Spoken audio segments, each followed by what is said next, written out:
घटना की समस्या लड़कियों में शुरुआत काम कर दिया था, इन लोगों ने कुछ भी अभी तक शुरू नहीं किया। और वो कितना शोषण अत्याचार थानों के द्वारा, तहसीलों के द्वारा और सरकारी कार्यालय के द्वारा जनता का जो शोषण हो रहा है और उनके करने लेकर के चीजों में भेजना, दबाव गिराना, सीधा सीधा दबाव गिराना, डराना, धमकाना, ये है सरकार का। इसलिए 2024 में किस तरह से लड़ेंगे आप, किस तरह आपका? अब 2024 के लिए तो अब इंडिया गठबंधन तो हो गया है, तो हम सब लोग मिलकर और हम इसलिए निकले हैं हमने शुरू कर दिया है, पूर्वांचल से शुरू कर दिया है। हम लखनऊ से चले तो रायबरेली से प्रतापगढ़ के बाद जौनपुर के बाद आजमगढ़ के बाद हरियाणा। हाँ, बहुत बीच में था, लेकिन इन जिलों में जौनपुर में एक रात होगा, उसके बाद आजमगढ़ में एक दिन एक रात होगा, यहाँ पर भी एक दिन दिया का पूरा होगा और आज का दिन भी है करिया के लिए। इसी तरीके से पूरे उत्तर प्रदेश में अपनी समाजवादी पार्टी का संगठन को मजबूत करके करके और कम से कम इस उत्तर प्रदेश संगठन को मजबूत करके कम से कम 50 सीटें जीतने का पिछली बात तो पिछले लोकसभा चुनाव में तो बसपा से गठजोड़ के बाद यह ग्रुप नहीं पाया था, इस बार कैसे? लेकिन अपना संगठन को मजबूत कहीं चूटियां हुई हैं, लेकिन वो दूर तक नहीं। अच्छा, जैसे कहते हैं हम भी साथ नहीं, इसका भी हम भी साथ नहीं दिया, तो साथ नहीं और हमारी पूरा समाजवादी लोग साथ और सबको साथ करें और अब तो सबकी बात और मजबूत कर दिया, गठबंधन और मजबूत। लेकिन बीच में चर्चा हो रही है जयंत चौधरी की और बसपा की, भाजपा के साथ नहीं, ये तो दूर बचा। अभी एक आपने सुन लिया था उनका नंदिनी सरोज का पूजा पाठ किया, इस तरीके से पूजा प्रचार करके। और अभी आपके पुराने साथी सहयोगी प्रकाश राजभर जी ने कहा कि हमको जबरदस्ती समाजवादी पार्टी का प्रत्याशी है उन्होंने टिकट दिलवाया आवास अंसारी को, क्या आवास को और फिर से समाजवादी पार्टी शामिल कराएंगे? देखिए, अभी तो वो उनका के साथ है, अभी तो जेल में तो आपके साथ कह रहे हैं आवास अंसारी उनके किनारे हैं, जेल में है, उनकी पत्नी भी जेल में है और किस तरीके से पत्नी को जेल भेज दिया गिराई करेंगे, तो ये तो देखिए जुर्म भारतीय जनता पार्टी जुर्म और अत्याचार करती है। क्या शामिल कराएंगे आप पास और क्या अंसारी को? अब देखिए, जब जेल से निकलेंगे बातचीत होगी, जब जैसा भी होगा। अब तो हमारा राष्ट्रीय आना चाहे तो दरवाजे खुले हैं उनके लिए, आना चाहे तो उनके दरवाजे खुले हैं। राष्ट्रीय नेता से बात होगी, राष्ट्रीय नेता तो अगर बात करना चाहेगा तो करे, और जो भी राष्ट्रीय नेता को जो भी दे दे तो। लेकिन जिस तरह से भारतीय जनता पार्टी अपना प्रधानमंत्री का चेहरा मोदी को प्रोजेक्ट करके चुनाव लड़ेगी 2024 की, उस तरह इंडिया जो गठबंधन हुआ है इसमें अब तक कोई चेहरा प्रधानमंत्री का नहीं मिल पाया, क्या वजह है? कैसे चुनाव लड़ेंगे 2024 का इंडिया जो गठबंधन है उसमें एक चेहरा नहीं है, कई ऐसे चेहरे हैं, कई चेहरे। अगर अपना लालू को देखें, नीतीश को देखें तो इनका योगदान क्या, इनके विचार और इनका जो भी राजनीतिक कीमत रहा है किसी के नाम। इसके अलावा देखिए ममता बनर्जी से लेकर के कितने लोग हैं, कितने के नाम इतना भी काम हो रहा है। जो कटान हो रहा है, तो ये कुछ काम ही नहीं किया भारतीय जनता पार्टी की सरकार, कहीं पर भी काम नहीं किया। मैंने तो अभी देख लिया है जो हालत है पंजाब की, खेत की जो हालत है, मैंने कल देखी किसान की समस्या जो हमने अभी सुन ली, कल देख भी लिया है, तो इसलिए उन्होंने कुछ काम किया है। तो सब होगा क्या, कैसे होगा किसानों का? अगर केवल भारतीय जनता पार्टी को हटा दे, बलिया के लोगों से और पूरे उत्तर प्रदेश की जनता से हमारी अपील है कि इसे हटा दें और तभी समाधान हो। अच्छा सर, टमाटर तो आमतौर पर लाल होता है, टमाटर जो है लाल होता है, लेकिन इस समय 200 के पार चला गया है, सर क्या कहेंगे? तो ये भारतीय जनता पार्टी की नहीं, क्या सर? कितनी महंगाई, अकेले टमाटर की नहीं महंगाई, भारतीय जनता पार्टी के राज में हर चीज महंगी, और भारतीय जनता पार्टी के लोग मस्त हैं। तो टमाटर को लेके क्या कहेंगे? टमाटर को लेके क्या कहेंगे सर? अब टमाटर अचानक लोगों ने कहा कि कितने में 70 कहीं मिल रहा है 70, ये भारतीय जनता पार्टी के लोग झूठे हैं, इनसे कोई उम्मीद नहीं की जा सकती। भारतीय जनता पार्टी के राज में इनसे कोई उम्मीद नहीं की जा सकती। सर कृषि पर हमेशा चर्चा होती रहती है कि किसानों को मजबूत करना है, लेकिन देखा जाता है कि किसान को उनके उत्पाद के मूल्य औने पौने मिलते हैं, जबकि बिचौलिया जो है बाज़ार को हमेशा महंगा सस्ता किए रहते हैं। जिससे अभी आज देखा जाए तो शिमला की एक बात सामने निकल के आ रही है कि वहाँ पर किसान जो है सेव नाले में बहा रहे हैं। वही स्थिति हमारे यहाँ, हम लोगों ने ग्राउंड जीरो की रिपोर्ट एक बार तैयार करी थी इस मतलब कि जून के महीने में, तो स्थिति यह थी कि यहाँ पर मिर्च 50 रुपये केजी खेत में था, जबकि बाज़ार में 200 रुपये केजी था। यहाँ भिंडी खेत में 10 रुपये केजी थी, बाज़ार में 50 रुपये केजी थी। तो क्या मानते हैं कि कहीं न कहीं बिचौलिया सक्रिय है और वह किसके संरक्षण में सक्रिय है?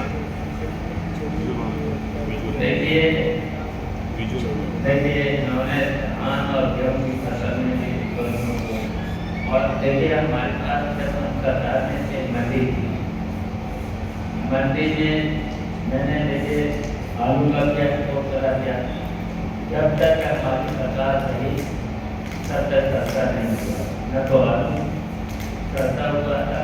और सीधा सीधा देखिए हमने ऐसे समस्या का समाधान कर दिया था कि सीधा समाधान मूल से 5 रुपये अधिक मिलता, तो सरकारी कानून पर जाने नहीं पड़ता। तो ऐसी पॉलिसी लाना चाहिए था। और जैसे भारतीय जनता पार्टी को जब सरकार को हटा करके हमारी सरकार आएगी तो हमें ऐसी पॉलिसी लाएंगे कि सीधा सीधा किसान को बिचौलियों के माध्यम से जाने नहीं पड़ा करे, जो भी समर्थन मूल्य है MSP सीधा सीधा किसान को देंगे। और भारतीय जनता पार्टी के राज में किसानों की लूट पूरी तरह से लूट हुई है। तो बस विकल्प एक ही है कि भारतीय जनता पार्टी को हटाया जाए। चर्चा है कि आप आएंगे फिर अच्छा सर, आपने कहा कि सर लास्ट क्वेश्चन, इंडिया में आपने कहा कि बहुत ही अनुभवी नेता हैं, लेकिन क्या आपको लगता है कि कोई खड़ा नहीं हो सकता? देखिए हमने बता दिया आपको कितने चेहरे हैं इंडिया में, कितने चेहरे हैं। लालू, नीतीश से ममता बनर्जी से स्टालिन से लेकर के और सोनिया गांधी से लेकर राहुल गांधी से लेकर के कितने आपको गिना, अखिलेश से लेकर के शरद पवार से लेकर कितने चेहरे हैं। और ये बहुत पढ़े लिखे लोग भी, शायद भारतीय जनता पार्टी के इतने पढ़े लिखे लोग भी नहीं करेंगे, एनडीए में इतने पढ़े लिखे लोग नहीं करेंगे जो आप नाम दे रहे हैं। इनका राजनीतिक जीवन भी बहुत बड़ा है। लेकिन पिछले घटनाक्रम को अगर हम लोग देखें तो शिवसेना सहित पवार की जो पार्टी है एनसीपी, उसमें एक बड़ी फूट हुई और कहीं ना कहीं वो बीजेपी में शामिल हुए। तो इस तरीके की राजनीति को आप कैसे देखते हैं? देखिए इससे कोई फर्क नहीं पड़ता है। कभी कभी इस तरीके को कई बार आया भी आपने जब बंगाल का चुनाव हुआ था तभी इस तरीके, अभी कर्नाटक में चुनाव हुआ तभी इस तरीके, तभी देखिए भारतीय जनता पार्टी उसकी वहाँ पर हारी है। अभी हिमाचल में हारी है। तो 3 निरंतर अपने देशों को देख चुके हैं इस तरीके की घटना हुई और वहाँ पर भारतीय जनता पार्टी पूरी तरह से हारी। 2024 का चुनाव सामने है। मायावती के अकेले चुनाव लड़ने से यानी बसपा के अकेले चुनाव लड़ने से किसे फायदा और किसे नुकसान हो सकता है? मायावती से वो तो इस तरह से भारतीय जनता पार्टी के साथ भारतीय जनता पार्टी को फायदा पहुंचाने का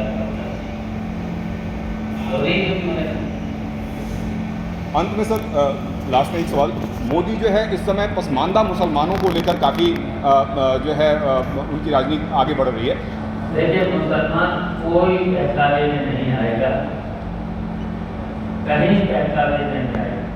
सीधे इंडिया गठबंधन के साथ, समाजवादी पार्टी के साथ पूरे देश का मुसलमान है। और जो समाजवादी पार्टी एनडीए वो पूरा चाहे मुसलमान हो, जटवाड़ हो, अल्पसंख्यक हो, तो ये सब उत्तर प्रदेश में मात्र भाजपा का एनडीए में बहुत नेता है और इसकी समस्या नहीं सर, क्या आपको लगता है कि युवा प्रधानमंत्री आना चाहिए देश में?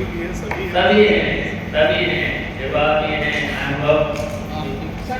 तो क्या तो अखिलेश यादव कैसे रहेंगे सर? अरे वो तो फैसला करेंगे, इसकी आप चिंता मत करो।